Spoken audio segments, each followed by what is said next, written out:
નમસ્કાર મિત્રો, ગાંધીજીનું જીવન ચરિત્ર મુક્તિદાતા શ્રેણી. હું યોગેન્દ્ર પારેખ. પ્રકરણ 27, અમદાવાદમાં અહિંસક સત્યાગ્રહ. આપનું હાર્દિક સ્વાગત કરું છું. અમદાવાદમાં અહિંસક સત્યાગ્રહ. અમદાવાદમાં આશ્રમની સ્થાપના પછીના 3 વર્ષ દરમિયાન ચંપારણ ખેડા સત્યાગ્રહની સમાંતરે અમદાવાદના મિલ માલિકો અને મજૂરો વચ્ચેના સંઘર્ષને ઉકેલવાની જવાબદારી આવી. મિલ માલિકોના આગેવાન અંબાલાલ સારાભાઈ અને મજૂરોના પક્ષે અંબાલાલ શેઠના મોટા બહેન અનસુયાબેન. ગાંધીજી પ્રત્યે બંને ભાઈ બહેનને સમાન આદર.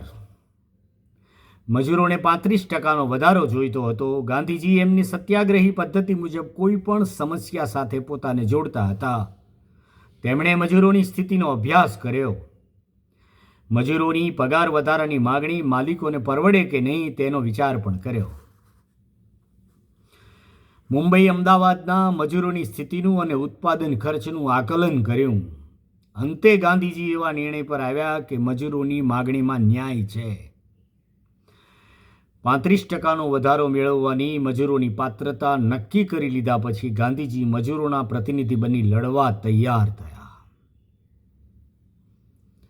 આશ્રમના નિભાવ ખર્ચ માટે માગ્યા વગર આર્થિક સહાય પહોંચાડનાર શેઠ અંબાલાલ સામે લડવાનું આવ્યું. પ્રથમ તબક્કે અમદાવાદના કલેક્ટરની અધ્યક્ષતામાં નિમાયેલા પંચમાં ગાંધીજી મજૂરોના પ્રતિનિધિ તરીકે હતા. આ પંચ દ્વારા સમસ્યાનું સમાધાન થશે એવી આશા ફળી નહીં. ખેડા, ચંપારણ આદિ સંઘર્ષમાં વ્યસ્ત હોવાના કારણે અમદાવાદમાં ગાંધીજીની ગેરહાજરી દરમિયાન અમુક મિલના મજૂરોએ હડતાલ પાડી. પંચની નિમણૂક થયા પછી મજૂરોએ હડતાલ પાડી હોવાથી માલિકોને નારાજ થવાનું કારણ મળ્યું. પંચની જાણે જરૂર જ ન હોય એવી હદે સ્થિતિ વણસી. ગાંધીજીએ પાછા ફરીને મજૂરો વતી વ્યક્ત કરેલી દિલગીરી કામ આવી નહીં. મિલ માલિકોએ નક્કી કર્યું કે મજૂરોને 20%નો વધારો આપવામાં આવશે. 20%નો વધારો આપવા છતાં જેમને અસંતોષ હોય તે મજૂરોને છૂટા કરવામાં આવશે. 20% વધારાના આવા એકતરફી નિર્ણય સાથે ગાંધીજી સહમત ન હતા. મિલ માલિકો અને મજૂરો પ્રત્યે કડવાશ ન વધે તેવા ગાંધીજીના પ્રયાસો નિષ્ફળ ગયા. લડત અનિવાર્ય બની. માધવભાઈ દેસાઈએ આ લડતને વિશે એક ધર્મયુદ્ધ જેવી પુસ્તિકા પણ લખી છે. ગાંધીજીએ મજૂરોને હડતાલ પાડવા માટેની સલાહ આપતા પૂર્વે ખૂબ મંથન કર્યું. ગાંધીજીનો મૂળ સ્વભાવ હતો કે ડગલું ભર્યું કે ન હટવું. મજૂરોની આગેવાની લેવામાં તેમની સ્થિતિ અને ક્ષમતાનો સાચો અંદાજ મેળવવા માટેની અનુભવ સિદ્ધ પરિપક્વતા કામે આવી. 35%થી વધારાની માગણી મૂકી પછી વાટાઘાટ દરમિયાન થોડા ઘટાડી 35%એ સહમત થવાની ચીલાચાલુ ગણતરી ગાંધીજીને મંજૂર નહોતી. 1% વધારે નહીં અને 1% પણ ઓછો નહીં.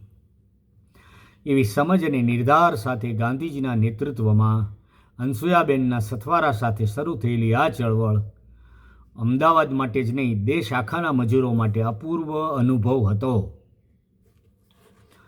હડતાલ દરમિયાન કોઈ પણ પ્રકારનો હિંસાનો માર્ગ લેવો નહીં. સંખ્યાબળના અભિમાનમાં માલિકો પ્રત્યે દ્વેષભાવપૂર્વક તોછડાઈ રાખવી નહીં. જે લોકો કામે ચડવા તૈયાર હોય તેમને દબાણ કરી અટકાવવા નહીં. હડતાળમાં કોઈને પરાણે જોડવા નહીં અને ગમે તેવી તકલીફ પડે પણ કોઈની પાસે હાથ લાંબો કરવો નહીં. કોઈપણ પ્રકારનું મજૂરીનું જે કંઈ કામ મળે તે કરીને ગુજરાન ચલાવવું, પણ 35% મંજૂર ન થાય ત્યાં સુધી ઝૂકવું નહીં. આવી શરતો કે સંકલ્પનો ઉપદેશ આપીને છૂટી જાય તે ગાંધી નહીં. મજૂર આંદોલનની નેતાગીરીમાં ગાંધીજીની રોજે રોજની સક્રિયતાએ શાંતિ, ધૈર્ય, શિસ્ત, સંયમનો સાર્થક પરિચય કરાવ્યો.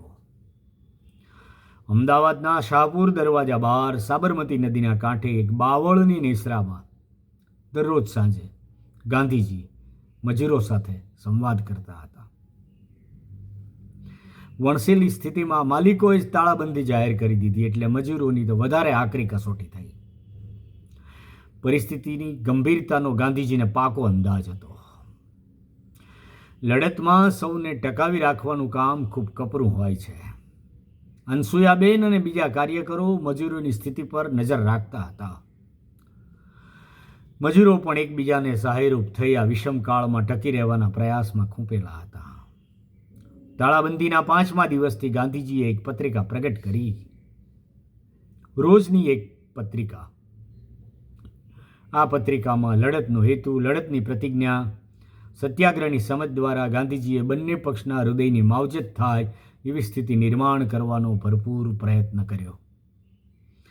આ દિવસોમાં માલિકો એમની રીતે સક્રિય હતા. તાળાબંધી સમાપ્ત થયેલી જાહેર કરી. જે મજૂર કામે ચડવા તૈયાર હોય તેને સ્વીકારી લેવા સુધીની વાતોથી સંગઠન તૂટી પડે એવું પણ થયું.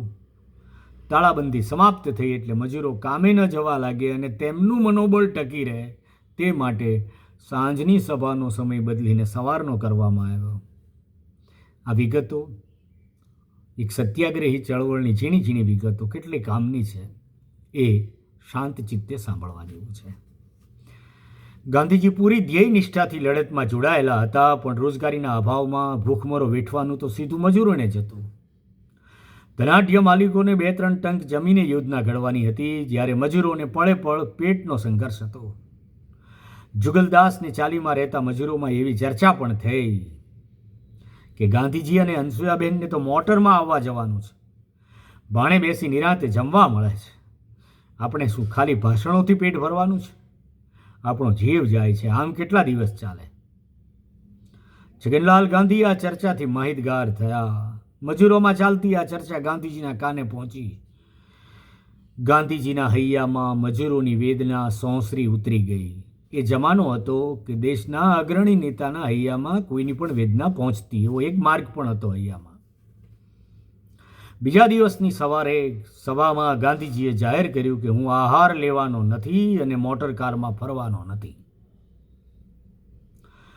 અનસુયાબેને પણ આહાર ત્યાગનો નિર્ણય જાહેર કર્યો. એમણે જમવાનું બંધ કરવાનું જાહેર કર્યું અને મજૂરો સ્તબ્ધ થઈ ગયા. અનસુયાબેન ઉપવાસ પર ઉતરે તો શાંતિનો ભંગ થવાની ભીતિ ઊભી થઈ. એક મજૂર તો આત્મઘાત માટે તૈયાર થયો. આખરે અનસુયાબેનને સમજાવવામાં આવ્યા. તેમને ઉપવાસ શસ્ત્ર મ્યાન કરવાનું કહેવામાં આવ્યું, પણ ગાંધીજીના ઉપવાસે ઉહાપો જમાયો. પોતાના ઉપવાસથી માલિકો પર પોતે હિંસક ગણી શકાય તેવું દબાણ ઊભું કરી રહ્યા છે એવી ગેરસમજને વકરાવે તેવા ચર્ચા સિવાય કશું જ ન કરનારા એ જમાનામાં પણ હતા. સમ્યક ચર્ચા કરી ઉકેલમાં સહાયભૂત થવા મથનાર માટે પણ પડકારરૂપ સ્થિતિ ઊભી થઈ. માત્ર ગાંધીજીનું માન રાખવા ખાતર તેમને ઉપવાસને કારણે જીવનું જોખમ ના થાય તે માટે મિલ માલિકો 35% વધારો આપવા તૈયાર થયા, પણ એ ગાંધીજીને મંજૂર નહોતું. ગાંધીજીના ઉપવાસ 3 દિવસ ચાલ્યા. નિર્ણય એમ થયો કે બંને પક્ષને મંજૂર હોય એવા લવાદની નિયુક્તિ કરવી, એટલે કે મધ્યસ્થીની, અને એમના દ્વારા જે નિર્ણય લેવામાં આવે એ મિલ માલિકોને મજૂરને બંધન કરતા રહેશે, અને એનો નિર્ણય ના આવે ત્યાં સુધી ગાંધીજીએ ઉપવાસ મુલતવી રાખવા અને મજૂરોએ કામે લાગી જવું. ગાંધીજીની સભાઓ, પત્રિકાઓનું યુદ્ધ 3 સપ્તાહ ચાલ્યું. લવાદ તરીકે એટલે કે મધ્યસ્થી તરીકે ગુજરાતીના પ્રોફેસર આનંદ શંકર ધ્રુવની નિમણૂક થઈ. તેમણે પૂરી તટસ્થતાથી અભ્યાસ કરી 35%ના વધારાને વાજબી ઠેરવ્યો. મજૂરોમાં ખુશાલી વ્યાપી, માલિકોની પ્રતિષ્ઠા સચવાઈ ગઈ, મિલો ધમધમતી થઈ.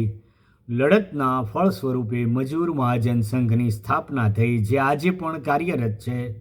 અનસુયાબેનની સ્મૃતિને સાચવતું મિર્જાપુર અમદાવાદ સ્થિત તેમનું નિવાસસ્થાન આજે પણ અડીખમ ઊભું છે. ગાંધીજી સાથે તેઓ સત્યાગ્રહી તરીકે આજીવન જોડાયેલા રહ્યા. અમદાવાદના ઇતિહાસનું આ એક યાદગાર પ્રકરણ છે. ધન્યવાદ મિત્રો. આપને જો આ વાત ગમી હોય, ગાંધીજીનું જીવન ચરિત્ર મુક્તિદાતા શ્રેણી સાથે આપ ભાવપૂર્વક જોડાયા હોય તો યુવાન વિદ્યાર્થી ભાઈ બહેનો સાથે ફોરવર્ડ કરજો. શેર કરજો, જરૂર લાગે તો સબસ્ક્રાઈબ કરજો, જેથી આપણે અવારનવાર મળી શકીએ. Thank you.